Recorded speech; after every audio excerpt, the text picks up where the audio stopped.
So a client reached out wondering if I could do alterations on a wedding dress that she had bought. She bought it off the rack, and if you know anything about off the rack wedding dresses, they come as is. You buy them as is. I was like, okay, come in, let's see what's going on. So as soon as she walked through the door, she was like, I speak Spanish, little English. I was like, mi no hablo español, no problema. We will use Google Translate, and a lot of patients, the language of well-fitting clothing is universal. So you can see from the top of her shoulders that the straps were a little too long. She wanted those shortened.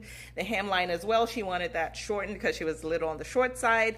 But her biggest concern was the bust area and how revealing it was. So she wanted the neckline raised up a little bit, and where it was like deep V, she wanted that filled up. I was like, okay, no problem. I can definitely do that. We also discovered that the cups in the dress were so tiny. I'm like, what are these things going to do? So I went ahead and replaced those. These are the cups that I was replacing.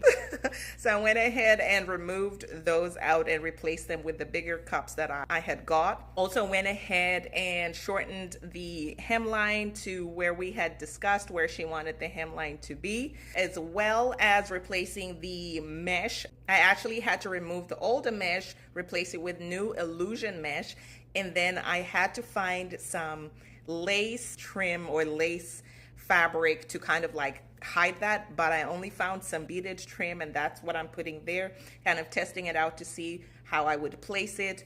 And so it had to be close to what the dress was already doing, but it was pretty close. Like, you can't even tell, like after I finished sewing, you couldn't even tell that this was trim. So it's lace trim. So I went ahead, finished that off. She came in for her final fitting. She absolutely loved all the alterations that I did. Her dress is pulling because she doesn't have her shoes on and she doesn't have her petticoat. She was like, crinoline. I was like, yeah, crinoline, your petticoat. She was like, muchas gracias. I said, de nada. Before and after, how did I do?